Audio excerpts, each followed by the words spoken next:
The DIESOL podcast, Digital integration in English as a second or other language. episode 51, language learning on the go.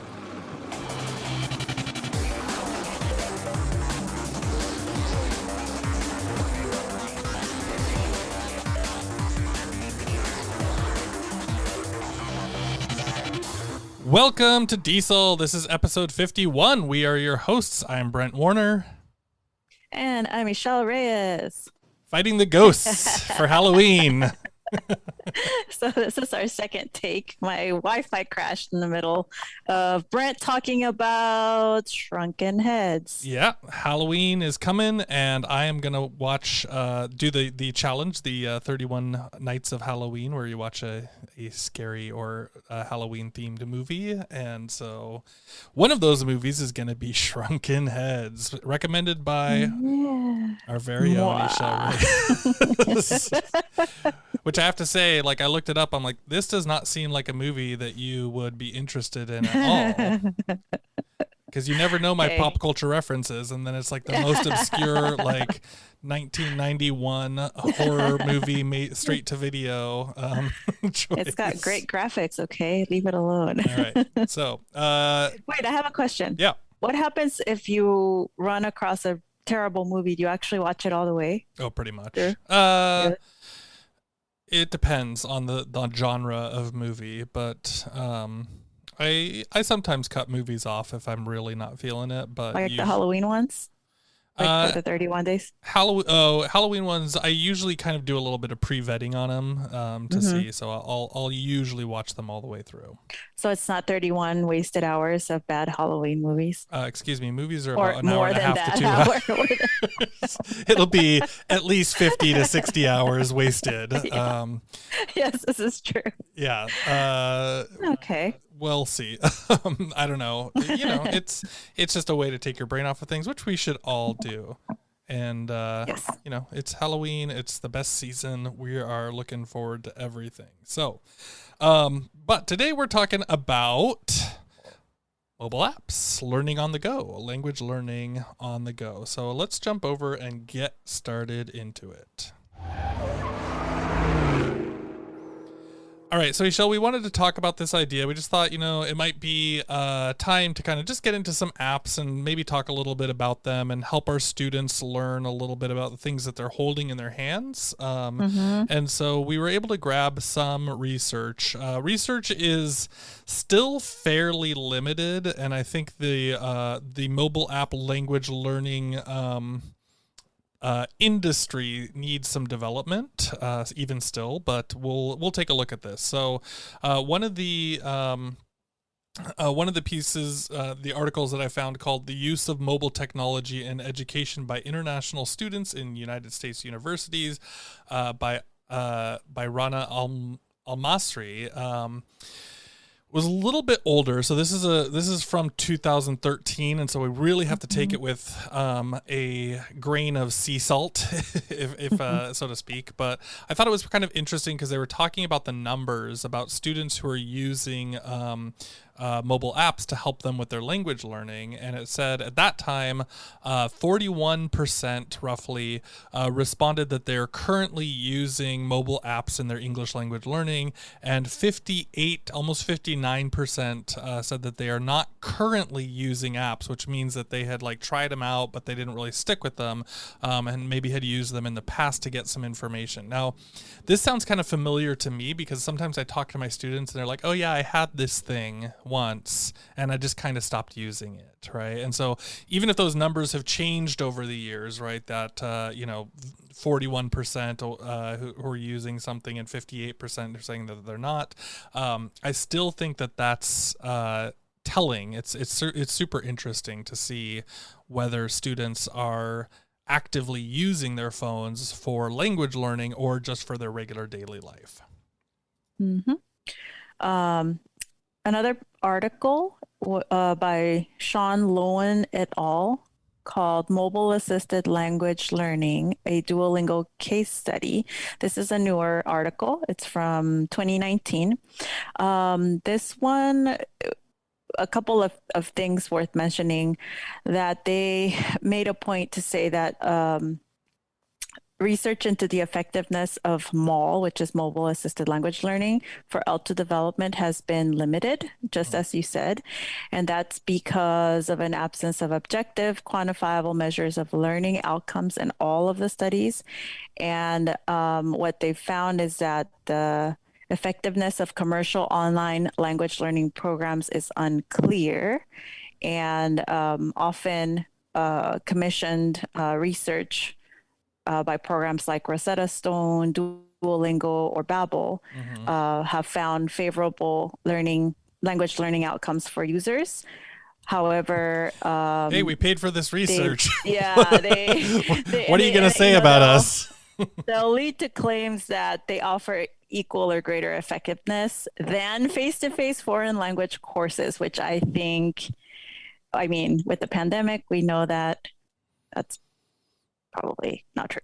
Yeah, we talked about some of that in the last episode, actually. So I think it's interesting. It's certainly worth looking at. And speaking of Duolingo, I also grabbed another one that was inside of that same article.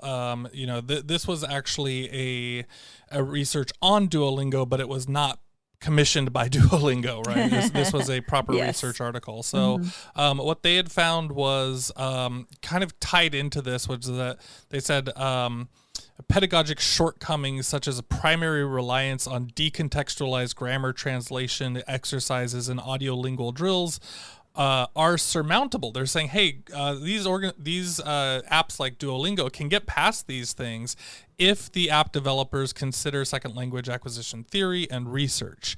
For example, incorporating more meaning-focused or task-based activities where the learners are engaged in language beyond the individual sentence level, and that would be appropriate. And I thought that was really, that's a good claim. I think that makes sense, and that's something we want to think about when we're looking at apps and kind of understanding them.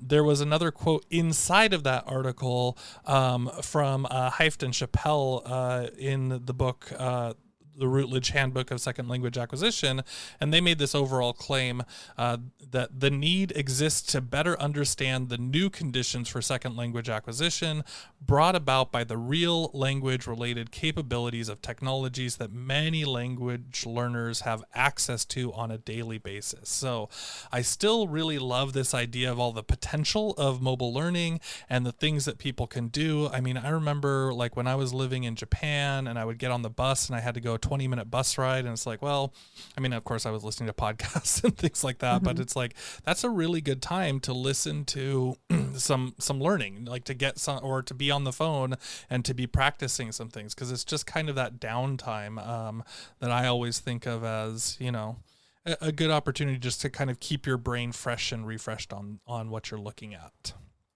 Right. So there's a few things in there. We're going to take a look at how this affects, not how it affects, how we can look at some of these apps that maybe can help out with an understanding that, we're not totally sure on everything on the full research base, but we are kind of in the middle of that time zone of like, things are still being explored and understood and tested, and that's kind of a good way to approach them. As always, we love your support for the show. If you want to take some time to support us with 30 seconds of your time, an iTunes review does wonders. And we haven't had one in a while. You could get a free pin. So sad. Yeah, I can almost guarantee you're going to, if you want a pin, if you want the DIESOL pin, I guarantee you're going to get one if you leave us a review. If you'd rather support us by loosening the drawstrings on the old coin pouch, we have a Patreon and a Buy Me a Coffee. Awesome. And of course, as always, if you just want to keep on listening and if you find the show itself just a good time to listen, that is totally great too. So tools. All right. So, Esol, we're going to talk about some of the things that you can use on your phone with the kind of caveats that we put in the beginning. But, what can we actually look at here? What can we understand? What can we use to help our students? And what can we show to our students to get them going and have them practice some language? Yeah, and some of these we've talked about briefly when we've looked at apps to cover specific core skills. Hmm. So some of these might overlap.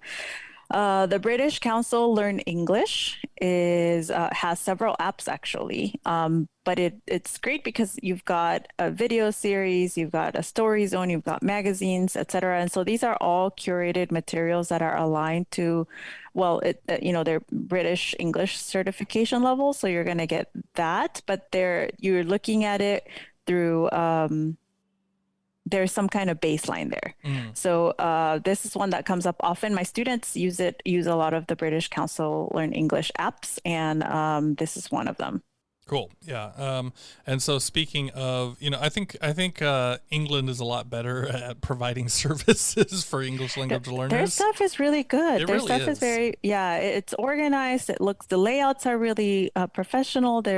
And so I mean, even in navigating it myself as a teacher to sometimes find something, it's not a messy website. It's not a messy app. It's all there. It's clean. Yeah. Well, and that's why I kind of wanted to tie it to also another one that does a good job is a BBC Learning Mhm. English. And Right. so I think you've used this specifically in Hmm. class with your students, but it has all sorts of cool stuff inside of it. So it's got like diagnostic tests, it has grammar, vocabulary, pronunciation, skills, business English, etc. And then it's pretty cool because you can break it down by different programs. So I'm looking at it right now, and it's got like daily practice, and it says everyday English, business English, learn with the news, learn with drama. And so you can go tap on those, and then you can kind of connect into what your own goals are for learning there. And so I think that's a really I just love that the BBC offers things like this, right? And it makes it accessible to language learners anywhere.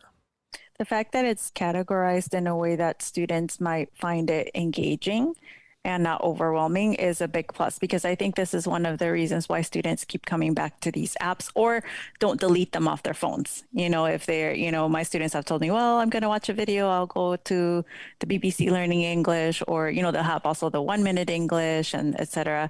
But it's just a quick, easy way for them to get some practice. Yeah.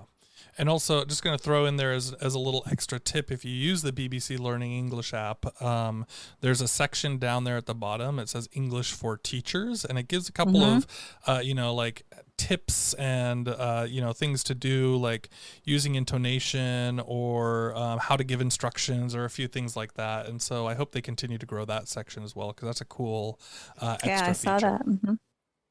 Okay, so next up is Memrise. Memrise. So we're going to be talking about a few apps that are kind of similar like maybe overlap a little bit here. So Memrise is it gives you short video clips that help you check comprehension, and then it's kind of conversational in nature there. So this one has been pretty popular for a little while. There's lots of different things you can watch these videos and then kind of listen to these phrases that people talk about. And then of course, like these days it has like some gamification stuff and like all these different options inside of it. And so I've seen a lot of people recommending or talking about Memrise, and I know that it's built for multiple different languages. So if Mm-hmm. you are out there, if you're a language teacher and you're wanting to have a little bit of a better feeling of what your students are going through, you could use this as a teacher, but you could also share this with your students because there is an English version inside of there as well, right? Mm-hmm. And most of their stuff is um, like for your beginning to intermediate students who might need that support and repetition, Mm, because you'll have like a little video clip and then you can replay it, and it's just a little segment of conversational English that they might need to review. cool, cool. So adding to the list is Knowable. That's with a K, as Hmm. in know and knowledge. And this is a pretty cool app. You have short videos, different categories. So it could be business, it could be technology. They're about 10-minute pieces, psychology. And then you've got the transcript, but you've also got note outlines, which I think is really cool, especially if you're teaching students how to outline and they need examples of something. You can actually look at the outline of that particular video. The audio is also these are all real pieces, so they're not someone didn't record them. They're just real pieces from the internet, but they've been selected so that the audio is at a good pace for a language learner. The app is free to a degree. I think if you want to have access to the entire library, there's a subscription fee, but it's a pretty good app. And right now, I think to sign up for it, someone's got to allow you in. So there's a wait list, sort of like with when we were doing Clubhouse, where someone's got to allow you in. But it's the selection of videos and content that's free is really good. So I'm looking at this, Esol, just right now on the website, and like it looks like it's not totally about language learning. This is about learning skills or learning. So it could be for anybody, but you're saying it could be for anybody. Yeah. So it's like, hey, here I want to learn how to be more creative or negotiate or do public thinking or something like that, or public speaking. Public thinking, please no. No more public thinking. Please don't do public thinking. Yeah, we really don't need that anymore. So that's cool. So it's also, this is something that I really like too, because they have the opportunity to practice language through authentic materials, right? Yes. And this is something we often talk about. Students who are trying to boost their academic English skills, and they're beyond that intermediate stage, but now maybe can't go out there and surf the web completely, look at everything because it's too overwhelming. This is a good place to start branching out. And then, I like this speaker. Let me look up some TED Talks by them outside of the app. This would be like a really good bridge. Cool. Yeah, I like that because, I think a lot of what we're talking about is specifically language built, but I like the idea. And I always want to share things with students that are not actually the language, but it's just an opportunity to be involved with something using English. So that's great. And so along the same genre of these apps, there's a woodpecker app, which Luna, who we interviewed on the show, she shared this one with us. It's an app that curates videos and shows for native speakers. So you're looking at real television shows or a speech or a commercial, and it's got the immersive reader built in, so you can actually look at the script and you can have it be read back to you slower. And it also has the built-in translator, which is really neat because now you can tap on the word immediately from there. You don't have to switch to another app to go look at it. It's all within the app. And I think you mentioned an alternative to this that I hadn't heard of, and that's LingoPie. Yeah, LingoPie is a similar type of thing. It's been showing up on my I think on my Instagram feed, and so I must have been looking at one of the similar types of apps. And public speaking, public thinking. Well, as we all know, the phone has been listening to us for the last several years, and so it's like, you need LingoPie. I don't know about the name, but we're talking about public thinking. So anyways, yeah, it's a similar type of thing there where you get the videos, you kind of have a chance to like tap on words. I think they're like subtitles, and you can tap on the individual words as the subtitles come up, and then it'll define it for you and those types of things. So that might be an option for people as well. I wanted to go back to something classic, but that's still just like, it's such a mind-blowing tool, which is Google Lens. You've used this in the past, right, Esol? I have not used Google Lens. Oh, okay. No. So I didn't know it existed. Really?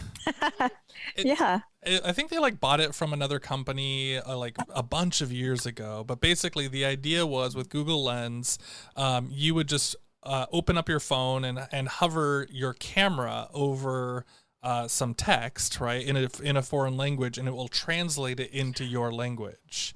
And I've used the Google Translate app that way, but this is a separate thing now from the Google Translate, right? Yeah, they've kind of blended it together. So Google Lens now is a full AI suite of things. Like you can point it at a flower and it'll tell you what kind of flower it is, right? Oh, so cool. It's got all these different parts to it, but the stuff that we can use for language learners I still think that translation thing is just incredibly powerful, especially if you're talking like, lower language students and they're trying to get their English going and they just need some help, like they're walking across campus and they don't understand which building to go to, right? Like just being able to hold up the phone and scan it and go, oh, I need to go to student services, right? That makes sense to me now. Like they could kind of get there with some of those things, but you can do it for bigger level points. But another one inside of Google Lens too is you can take a picture of text and then you can copy it in Google Lens, then go to your computer in a Google Doc and you can paste that text directly in so it connects the accounts. And so it's like I was looking at this sign, click, okay, it's going to drag in, it's going to convert it all to text, and then it's going to paste it into a Google Doc for me. So then I can like slow down and look at the language and manipulate it and, look up words, whatever it is inside of the Google Docs later after you've kind of been on the go. And you can also, of course, look in the Google Docs on your phone. But I love that idea of like, hey, here's some stuff. I want to kind of figure this out. And I do this with my students sometimes. So I'll be like, go find grammar in the wild, right? Go find this, take a picture of finding some use of these prepositions or whatever it is, right? And so I like this idea that they could kind of collect that and put them all into maybe like a shared doc or something like that as well. And then I know, Esol, I was mentioning this briefly to you in the pre-show, and you said iOS 15. We're very, very modern. So if you haven't download it, update. It's worth it. So iOS 15, how does this work in iOS 15 though? Whatever it is you're taking a picture of or using with, even like if you've taken a screenshot, there's a little icon in the lower right corner. When you click the icon, it'll either ask you whether you want to copy the text if it reads text within the image, or whether you want to share that with any other apps or open it in a specific document. So it's sort of like what Google Lens is doing. I just think it just in its own Apple way. Yeah. So whichever side of things you're on or whatever type of phone you're using, you can get access to this type of technology, which is just so powerful. Geez, I remember like when I was in college, I had a scanner and I would like scan these documents and like the OCR stuff. Like it was so hard to get the optical character recognition, and like it would miss half of the words and like it didn't understand those things. And now it's just like snap a picture and it automatically shows up. It's so cool. So those are a few of the ones. And we also want to talk about, so I think, we have to look at these. Some of these are free. Some of them cost, like as you get into membership levels and different things. But I do want to point out that when you're sharing these apps with your students or when you're looking at them for yourself, always go in and check do the free trial, because a lot of times after that free trial, they will give you like a massive discount. Like I've seen it sometimes where it's like, okay, this thing's $100 for a year. And then you do the free trial and you're like, no, I'm not going to get it. And they're like, are you sure? What if it was $8 for the year? I've seen things like that. They're extreme differences. So they just try to like pull you in, and then they keep dropping and figuring out different ways. I don't know how much you can play the system or whatever. You can go look that up, but it's worth knowing about. So there are some other ones out there, and I'm not saying that every one of these does that perfectly. You're going to have to go and do your own research, but we were talking briefly about Drops by Kahoot. Esol, you said you used this to study I actually did not know that Drops had been acquired by Kahoot. I used Drops myself for Arabic. So when I was trying to expand my Arabic vocabulary, I had that app, and now apparently it's, it looks a lot nicer and slicker, and of course with the little bit of Kahoot flavoring to it. But yeah, it's a pretty good vocabulary expansion tool. Yeah. So if you kind of like that Kahoot style, and that's going to be clean and easy to follow and gamified. Yeah, so that's pretty cool. And then this was one of the ones that I saw inside the reviews. They said, hey, once you sign up, there are sales that come through pretty regularly. So just hold off, like do the free version. It gives you 5 or 10 minutes a day, which might be plenty for some people. And then if you want to upgrade, if you think it's worth it, you can also probably get some sales on that. Another one that I thought of for my students, we've talked about it quite a few times, Newsella, the tiered readers, right? So I like the idea of Newsella because it's reading authentic news, right? And so the students themselves can choose the levels. It's a pretty good display on the phone, like it's easy to read, straightforward. So I think there's a lot of choices there for Newsella as well. So now there's also several podcasts, and of course, podcasts are our favorite. So Brent, you collected quite a few. Yeah, I collected a handful, and these ones, I want to be clear, these ones are podcasts that are specifically for English language learners, right? So it's the same conversation as before. I love giving authentic materials, saying, hey, go out there and listen to This American Life or, Planet Money or whatever it is, because those are truly authentic and real language use. But I also think, depending on the students and how much time they have available, those customized podcasts that are really for English language learners and for specific skills, maybe, these can be really helpful. So one that I found was called Culips, Culips. And I thought it was pretty cool because it has a bunch of easy to understand English with this wide variety of sub shows. I don't know how you describe it, but like this episode is about accents, and this series of episodes is about accents, and this series is about simplified speech or real conversation. And so I don't know how often it is. I think they have like 600 different episodes or something, but maybe on a Monday one week is the accents show, and then on a Thursday is the real conversations show. And so they rotate them through, so you have lots of different goals for listening if you want to focus in on a specific type of English. Another one is 6 Minute English from BBC. And Esol, did you say that you use this one as well? Yeah, but I think, isn't there, well, I could be wrong. I think that there's also different, there's the 1 minute English and the 3 minute English. I don't know. I feel like I've heard it, but I could be wrong.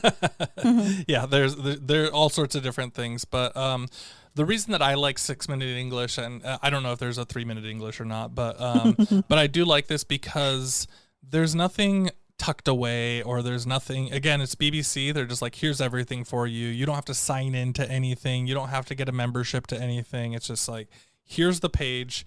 You can listen to it right here. You can listen to you can check the vocabulary. You can get the questions. You can get a full transcript. It's like very straightforward and really easily accessible for everything. So that's what I really, because I have students that say, well, I want to listen to this podcast, but does it have a transcript? Does it have a transcription? And I go, well, there's no like law out there saying that podcasters need to make transcriptions. The DIESOL podcast does make transcriptions available to you at diesel.org. So do listen to us. We do have language learners who listen to us. No, we do. And so, but I like that the BBC provides that and doesn't, some of these ones, I think Culips does this too, is like they say, hey, here, pay for the premium version, which of course they're doing great, work. And so I'm totally like, I support that, but also like with BBC, a little simpler, but also like that information is right there.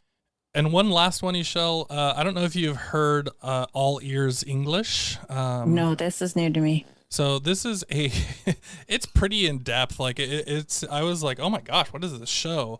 They get lots of different topics, all sorts of things. And what I kind of like about this show is that it feels to me like the break-off lessons that you always want to teach in class, right? You're like, we can go into and talk about 10 minutes about this side thing or whatever it is, but you don't always have time in class to do that, right? It's just like this one focal point, but they get into it. So a recent example was they did an episode called How to Use End Up to talk about your past in English, right? Just that little phrase, yeah. Right? And it's like, oh yeah, I would, and I looked at it, it's like 15 minutes long, and I'm like, that you could talk about the different parts of that, and you could give examples, and you could, like I could absolutely see it, but I would also be like, I don't have time to give 15 minutes to end up in my class on a regular Right. basis, right? And so But I you love, certainly could assign it yeah, you if could a assign it student's and you having could issues say, with that, right? exactly, here it is, check this out.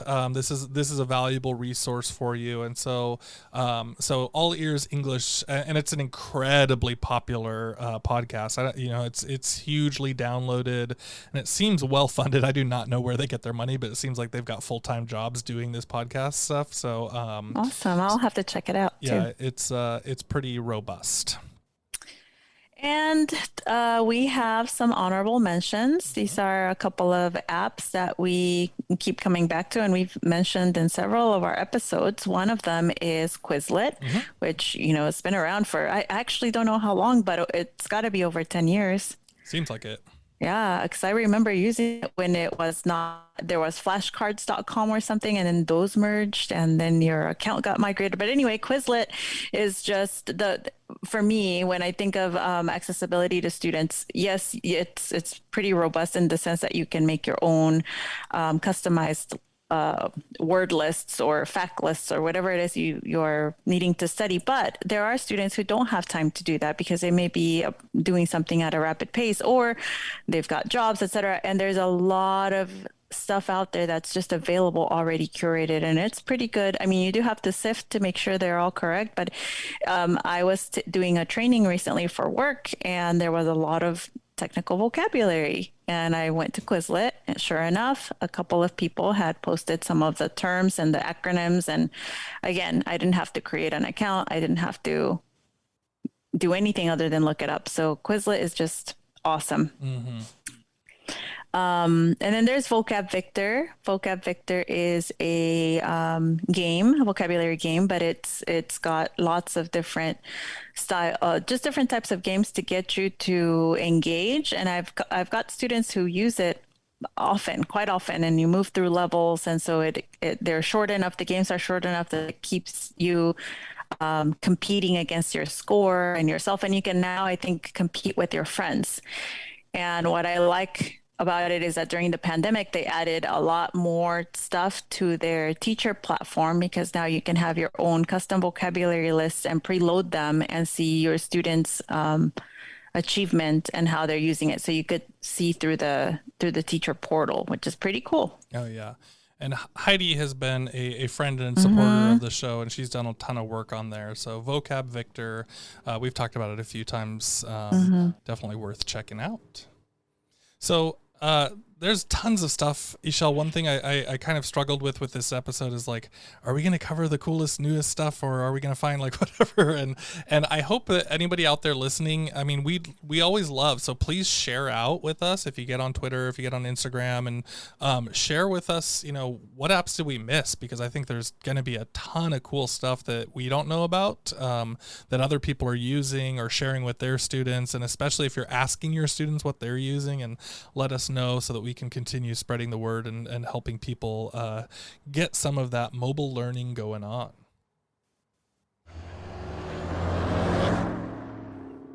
All right, it is time for our fun finds. And today I have a book. The book is called Sorry, I'm Mad. It's a poetry collection by Jude St. Jude. And Jude is a Brazilian living in Italy who speaks 3 or 4 languages, and he wrote this poetry collection in English. So I wanted to support a language learner a language speaker of several languages who now, Polyglot. To write poetry in another language and encapsulate, emotions and feelings that way is pretty amazing, because I can't even write poetry in English. Haiku is as far as I go, and it might be like do, re, mi, fa, so. Can you give us some of your haikus, Esol? What? Can you write recite one of your haikus right now for us? No. Oh. I told you it's do re mi fa, do re mi fa so. There you go, 5 syllables. Do, re, mi, fa, so. That's not a whole haiku. 575. Yeah, I don't remember. Oh my gosh. Okay, so mine is a song by Shungudzo, and the song is called "It's a Good Day to Fight the System." This is, I don't know if you've heard this song. It's making some of the rounds. I heard it first in the Chair, that Netflix show with Sandra Oh, but it's just a killer song. It's uplifting, but it's also like power. It's got some power ideas inside of it, but it kind of sounds like if you're into I don't know, if you're into like St. Paul and the Broken Bones, or if you're into like Alabama Shakes, or maybe something along those lines. It kind of fits in with that kind of genre, but really great song, worth putting into your rotation. It's a good day to fight the system.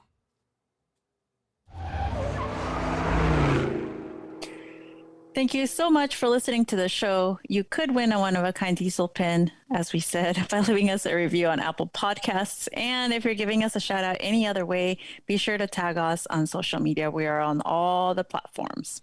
And of course, you can find us on Patreon if you want to support the show, or if you want to only support one time, you can also do Buy Me a Coffee. All that stuff's on the website at diesel.org. And of course, you can find the show notes, including transcription for the episode, at diesel.org/51, the number 51. And you can listen to the show on Voice Ed Canada, voiced.ca.